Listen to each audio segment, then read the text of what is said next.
ফেরাউন ডাক দিয়া বলেন আনা রাব্বুকুমুল আ'লা, আমি সবচেয়ে বড় খোদা।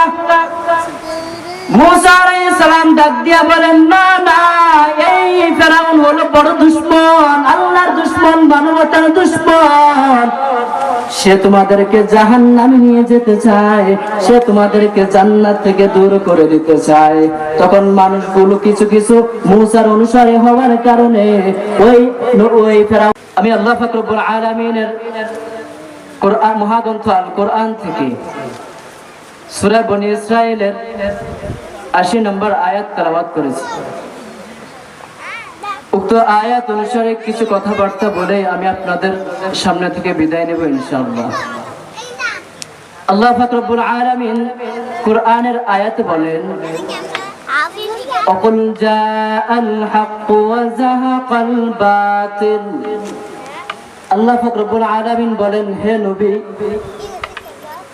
আপনি মানুষকে জানায়া দেন যে যত বাতিল আছে সে বাতিলগুলি দূরীভূত হয়ে যাবে হক আসার মাধ্যমে। যখন কোন স্থানে কোন বাতিল মাথাছাড়া দিয়ে উঠবে তখন ওই বাতিলকে দূরীভূত করার জন্য হক অবশ্যই আসবে। এবং বলেন ইন্নাল বাতিলা কানা যাহুকা, নিশ্চয় যে বাতিলটা আছে ওই বাতিলপন্থী দলটা অবশ্যই পতন হবে, অবশ্যই সেটা ধ্বংস হবে। এজন্য আমরা পৃথিবীর শুরু লগ্ন থেকে যদি তাকাই তাহলে দেখি যত বাতিল যে জায়গায় মাথাছাড়া দিয়ে উঠেছে সে বাতিলগুলো হক আসার সাথে সাথে সেটা তখনই ধ্বংস হয়ে গেছে, তার পতন তখনই গঠন হয়েছে। পৃথিবীর শুরু লগ্ন থেকে দেখেন, আমি একটা একটা উদাহরণ দিয়ে বলি। যখন বাতিল রূপ ধারণ করে এসেছে, নমরুদের রূপ ধারণ করে যখন বাতিল এসেছে পৃথিবীর জমিনে, তখন আল্লাহ পাক রব্বুল আলামিন পৃথিবীর জমিনে হক নিয়ে এসেছেন হযরত ইব্রাহিম আলাইহিস সালামের রূপ ধারণ করে। ওই ইব্রাহিম আলাইহিস সালাতু ওয়াস সালাম আল্লাহর পয়গম্বর। তিনি আসার পর নমরুদ যখন মানুষদেরকে নিজে দেবতা হইয়া মানুষকে তার পূজা করার জন্য উৎসাহ দেয়, তখন ওই ইব্রাহিম আলাইহিস সালাতু ওয়াস সালাম মানুষদেরকে আল্লাহ পাক রব্বুল আলামিনের কোরআনের দিকে আহ্বান করতে লাগলেন। তিনি ডাক দিয়া বললেন হে মানব জাতি, তোমরা ওই নমরুদকে খোদা মানবা না। তিনি খোদা নন, তিনাকে সৃষ্টি করনেওয়ালা একজন পৃথিবীর জমিনে আছেন, যিনি সারা বিশ্ব সৃষ্টি করেছেন, যিনি আমাকে সৃষ্টি করেছেন, যিনি আপনাদেরকে সৃষ্টি করেছেন, যিনি এই সমস্ত কায়নাতকে সৃষ্টি করেছেন, তিনি একজন আছেন, তিনি হলেন এই পৃথিবীর স্রষ্টা, তিনি হলেন আল্লাহ। যখন ইব্রাহিম আলাইহিস সালাতু ওয়াস সালাম মানুষদেরকে এক আল্লাহর প্রতি আহ্বান করলেন তখন নমরুদের মাথা গরম হয়ে গেল। নমরুদ তার অনুসারীদেরকে ডাক দিয়া বললেন এই পৃথিবীর জমিনে একজন আমার দুশমন এসে গেছে, নাম ইব্রাহিম, তাকে পৃথিবীর জমিন থেকে দূর করে দাও। তখন সমস্ত মানুষ ওই বেঈমানরা এক হয়ে ইব্রাহিম আলাইহিস সালামের বিরুদ্ধে অ্যাকশন নিলেন।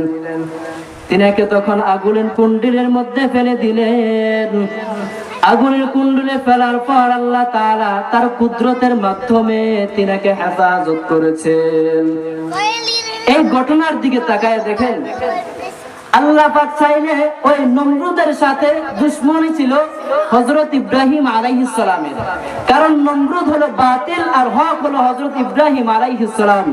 আল্লাহ চাইলে ওই ইব্রাহিম আলাইহিস সালামের মাধ্যমে ওই বাতিল নমরুদকে ধ্বংস করে দিতে পারতেন, পৃথিবীর জমিন থেকে তিনাকে পতন ঘটিয়ে দিতে পারতেন, কিন্তু আল্লাহ পাক তেমন করেন নাই। কারণ পৃথিবীর জমিনে যত বাতিল আসে তিনাদেরকে ধ্বংস, ওই বাতিলকে ধ্বংস করার জন্য তার চেয়ে বড় হক দল অথবা তার সমান হক দল দ্বারা তাকে ধ্বংস করেন না, বরং আল্লাহ তাআলার নিয়ম হলো তার চেয়ে নিম্ন মানের দল দ্বারাই তাকে প্রতিহত করা। এজন্য নমরুদকে ধ্বংস করেছেন ইব্রাহিম আলাইহিস সালাম নিজ হাতে নয়, নমরুদকে ধ্বংস করেছেন আল্লাহ পাক রব্বুল আলামিনের কুদরতি একটা ছোট্ট ল্যাংড়া মশার মাধ্যমে তিনাকে পৃথিবীর জমিন থেকে দূরীভূত করে দিয়েছেন, তাকে ধ্বংস করে দিয়েছেন। তারপরে ইতিহাসের পাতা উল্টালে দেখা যায় বাতিল যখন ফেরাউনের রূপ ধারণ করে এসেছেন, তখন আল্লাহ পাক রব্বুল আলামিন পৃথিবীর জমিনে হকের ঝান্ডা দিয়া পাঠাইছেন হযরত মূসা আলাইহিস সালামকে। ফেরাউন ডাক দিয়া বলেন, আনা রাব্বুকুমুল আ'লা, আমি সবচেয়ে বড় খোদা। মূসা আলাইহিস সালাম ডাক দিয়া বলেন, না না, এই ফেরাউন হলো বড় দুশমন, আল্লাহর দুশমন, মানবতার দুশমন। সে তোমাদেরকে জাহান্নামে নিয়ে যেতে চায়, সে তোমাদেরকে জান্নাত থেকে দূর করে দিতে চায়। তখন মানুষগুলো কিছু কিছু মূসার অনুসারী হওয়ার কারণে ওই ফেরাউনের মাথা গরম হয়ে গেল। সে মানুষদেরকে বলল, তোমরা যারা আমার ইবাদত করো তাদেরকে তোমরা এক হইয়া ওই মূসা আলাইহিস সালামকে তোমরা পৃথিবীর জমিন থেকে দূর করে দাও। দেখেন, এখানেও মূসা আলাইহিস সালামের সাথে হযরত মূসা আলাইহিস সালামের সাথে দুশমনি ছিল ফেরাউনের সাথে। আল্লাহ চাইলে ওই ফেরাউনকে মূসা আলাইহিস সালামের হাতেই ধ্বংস করে দিতে পারতেন, কিন্তু আল্লাহ ফেরাউনকে হযরত মূসা আলাইহিস সালামের হাতে ধ্বংস করেন নাই। করেছেন কি দ্বারা? যখন ফেরাউনের মাথা গরম হয়ে গেল, মূসা আলাইহিস সালামের পিছনে লোকদল তার লোকজন নিয়ে তাকে দৌড়াইতে লাগলো, যে কে এখন ধ্বংস করে দেওয়া দরকার, না হয় মানুষ আমার ইবাদত করবে না। মূসা আলাইহিস সালাতু ওয়াস সালাম তার অনুসারীদেরকে নিয়ে তখন দৌড়তে লাগলো নীল নদের দিকে।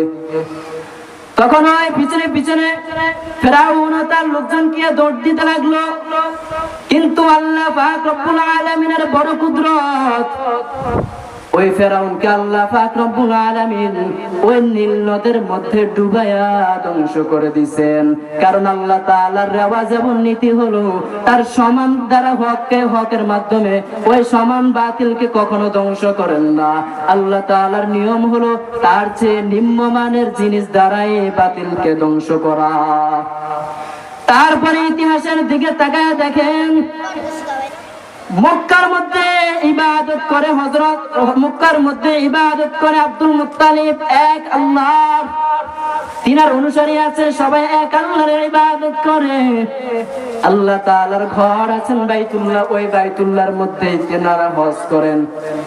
এই কথা যখন আব্রাহা শুনলো, আব্রাহার মাথা গরম হয়ে গেল, পৃথিবীর জমিনে আমি বেঁচে থাকতে আবার ওই কোন ব্যক্তিরা আছে যারা ইবাদত করবে আমাকে বাদ দিয়ে অন্য এক খোদার, আমি এটা মানতে পারবো না। সে দলবল লাগাই দিল, যাও তোমরা ওই আল্লাহর ঘর যেটাকে বলা হয় তারা তওয়াফ করে হজ করে ওটাকে পৃথিবীর জমিন থেকে নস্যাৎ করে দাও। ওই আব্দুল মুত্তালিব বলেন মক্কার বড় লিডার, তার সাথে দুশমনি ছিল, ধর্মের দুশমনি ছিল ওই আব্রাহার সাথে। দেখেন, আল্লাহ চাইলে আব্দুল মুত্তালিবের হাতে ওই বেঈমান আব্রাহাকে ধ্বংস করতে পারতেন, কিন্তু আল্লাহর নিয়ম এটা নয়। তাই আল্লাহ তাআলা ওই আব্দুল মুত্তালিব অথবা তার চেয়ে বড় দল দ্বারা ওই আব্রাহাকে ধ্বংস করেন নাই, তার চেয়ে নিম্নমানের একটা আবাবিল পাখি দ্বারা আল্লাহ তাআলার কুদরত দ্বারা আবাবিল পাখির ঠোঁটের মধ্যে পাথর দিয়ে দিলেন। ওই পাথর যখন তাদের উপর পড়লেন, তখন প্রত্যেকটা পাথরের আঘাতে আঘাতে তার হাতি এবং দলবল নিয়ে তারা ধ্বংস হয়ে গেছে।